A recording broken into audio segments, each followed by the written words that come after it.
Do you get extremely confused by an avoidant partner? In some fleeting moments, it may feel like they do care, but when you guys get into an argument, or when things get too serious, they never really seem to fight for you. They get unresponsive, quiet, they shut down, or at very best, they just get really defensive, and still they pull away. Which begs the question, if they ever really truly cared about you, or loved you, why aren't they fighting for you? Now on the surface, they can come off very cold and heartless when they do this, but the reality is that that's not the full story of what's really happening. In a moment, I'm going to explain what's actually happening and what to do about it, as well as whether you should even stay or leave. We'll start with the 5 reasons why avoidants just don't fight for you. Number 1 is a big one, and it's probably pretty obvious right now. They're terrible at communication and being vulnerable. This is because they can't handle big feelings and emotion. Because inside their body, emotion equals danger. The heart speeds up, their chest tightens, their mind screams, I just can't do this anymore. So instead of reaching out and expressing themselves, they freeze up instead, or they go silent. They'll often lie about what they actually want or feel inside to avoid conflict or deeper conversations.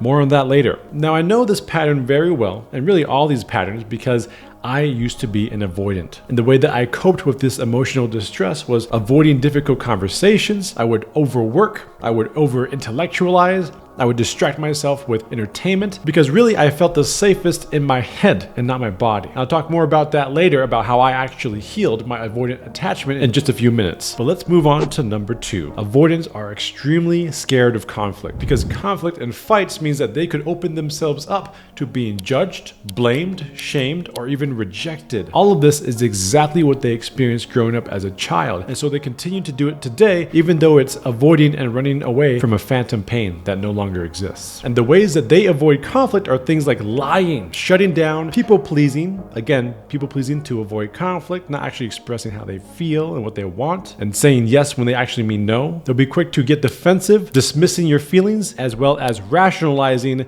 the issue as opposed to dealing with the emotions of it. Really, they just want to shut it all down, sweep it under the rug, and move on. Even when the issue is not resolved, they just want to avoid it, move on, and just not deal with it, period. And moving on to number 3, they identify with this idea that I don't need anyone. It's like this false sort of independence, really a hyper-independence that they wear as a badge of honor. And if they were to chase you, if they were to express themselves more vulnerably to you, it means admitting that I am not okay being alone. And this crushes their self-image and subconsciously reminds them how painful it was to be disappointed growing up as a child when they did have needs and asked for needs, but they were let down over and over again. And so the natural coping mechanism to deal with that is to develop an identity of hyper-independence. I'm just going to do it all myself because no one else can really be there for me. Now in my life, I would judge my anxiously attached wife for being too needy. I would keep running this script in my head that, why can't you just figure it out on your own? But in reality, the lesson was for me to learn to adopt a little bit more of those traits,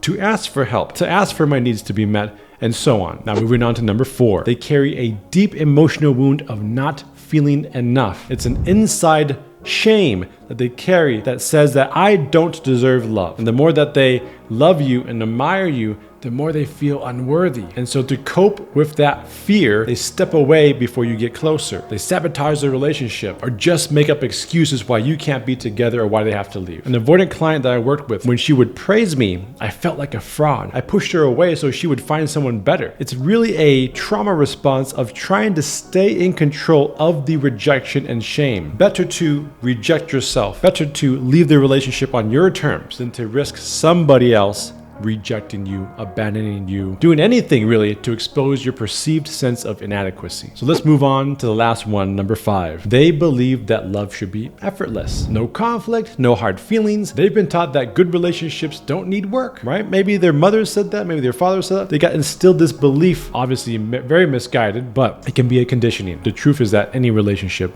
is hard work, period. But deeper than all that is that if they experience a lot of hardship growing up as a child, if they experience in particular a kind of hardship which meant that their parents needed a lot from them, demanded a lot from them, then they can create this belief as a way to avoid that pain in the future, that I should only be in a relationship if it's easy. Because if the relationship is hard, ooh, that's too close to home. I don't want to experience more what I experienced as a child, right? And so they create this belief that relationships should be easy. I don't want to ever experience what I experienced growing up. So they cling to this misguided idea. And at the end of the day, the fantasy of a perfect relationship is much easier to get attached to than to actually do the real work of working through a relationship, no matter how difficult it gets, to work through the conflicts and difficult emotions. So instead of fighting, they withdraw. And one thing that avoidance can do is they can future project this perfect relationship that's just around the corner if they just hold out and wait for it. Even though it's a unicorn and there's no such thing as a perfect relationship or a perfect person at all. But avoidance can also get hyper-focused on the past, not just the phantom future perfect relationship, but the past of the ex that got away, right? The one that got away. And the funny thing that happens is that when they break up with a partner, their avoidant attachment starts to go down because they're no longer with that partner anymore. And all of a sudden, they're able to see all the positive traits and characteristics of that person, and they get obsessed with that because now they're at a safe distance. They can fantasize about that person that got away, where the person that they are currently with will always feel more threatening to their nervous system, to their trauma responses, because that's where the real work is. That's where the real intimacy is. That's where it becomes more difficult for them. And so they're always stuck in the future or always stuck in the past. And wherever they are, they're not in the present moment because, again, they rather avoid the present moment. Is too dangerous for them. So it's just another way to cope with emotional distress. They never learn how to deal with these painful wounds, traumas, and emotions. So now the question is, should you stay with someone like this? There are 3 signs that you want to look for. Number 1 is that even, let's say they're not consistent. They might not be consistent at times, but they do try. They do try to fulfill your needs, even if they didn't quite get it right, or sometimes they just forget at times, right? It's allowing the mistakes, but you can see that they try through actions. And number 2, even more important, is that are they working on themselves? Not just talking about it, but they are doing actual work, right? The bare minimum is that they're talking to a therapist, maybe reading some books, at least studying material to figure themselves out. And then also just simply doing behaviors that go against what their fear response tells them to do, right? So going against their fear responses doesn't mean they have to do it right or perfect all the time. You have to see an attempt to do so, which leads to number 3, because if you are with an avoidant, that means you have an anxious attachment, right? Only people with anxious attachment are attracted to people that have an avoidant attachment. It's never a secure person that's attracted to an avoidant person. It is also not a secure person that's attracted to an anxiously attached person either. You gotta see them as positive and negative charges magnetized to each other. That's how the attraction works, like yin and yang. So that means that you, as the anxious attacher, are you doing your own work?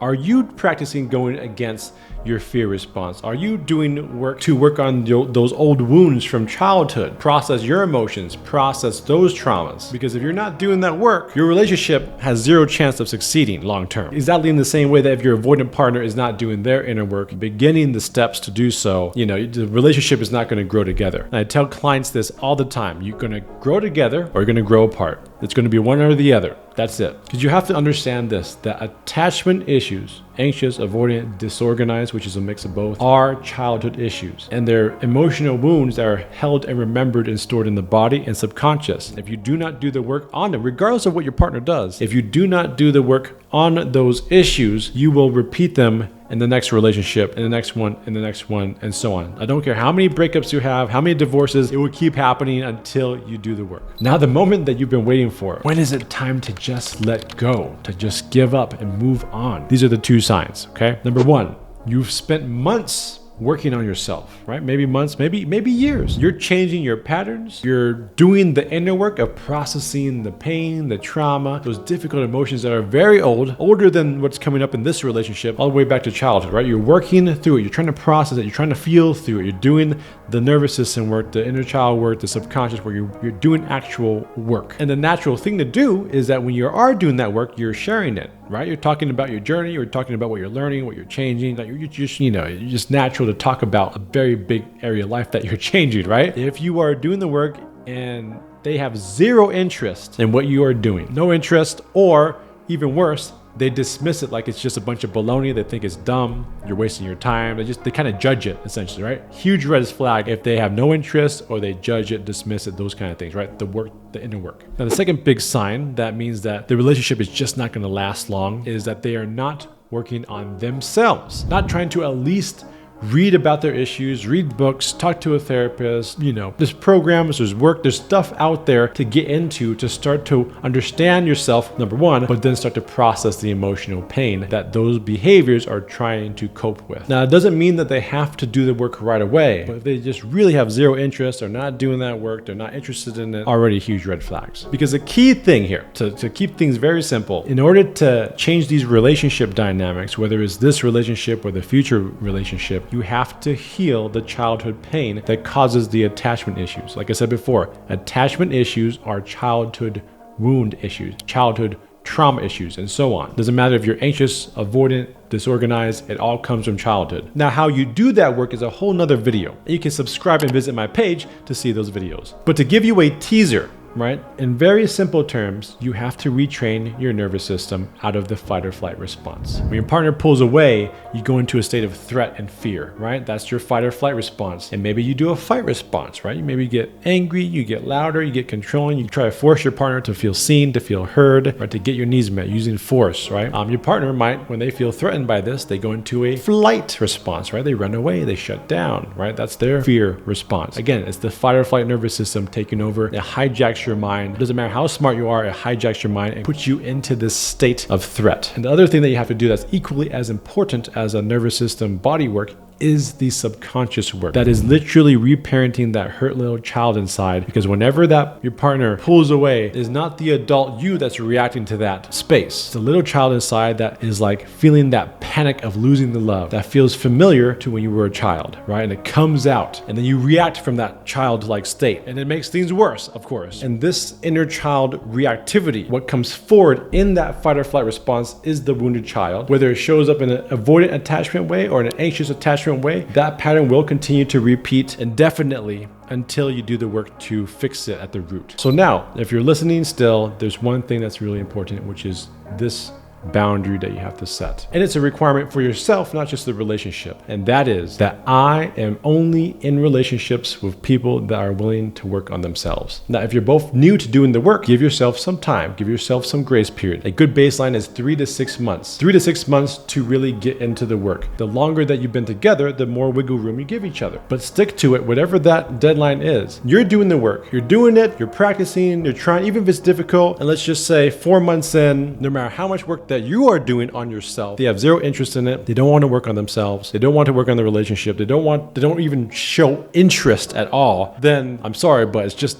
never going to work with you guys. And staying in that relationship will just perpetuate more and more suffering with no progress. It's okay that it's hard sometimes, but if you're not making progress, you're not working on yourselves, then it's just going to be the anxious avoidant Groundhog Day over and over again. And you're just going to be repeating the same fights over and over. So in conclusion, when avoidants don't fight, it isn't always about you. It's about their fears, their shame, their survival strategies. But that doesn't mean that you stay stuck in a one-sided battle. If you're carrying all the weight, that you're the only one that's doing all the work, particularly the only one that's really doing the work on themselves, then it's time to step back and really let go of the fight that really isn't yours. Focus on your healing. Focus on retraining and changing your nervous system, healing the inner child inside you, and keep those boundaries, because you deserve someone that's willing to step in the ring with you every single time. Now, if you found this video helpful, drop a comment. Let me know what you thought, maybe what surprised you, and perhaps what you would like in the next video. Thanks for watching, and I'll see you in the next one.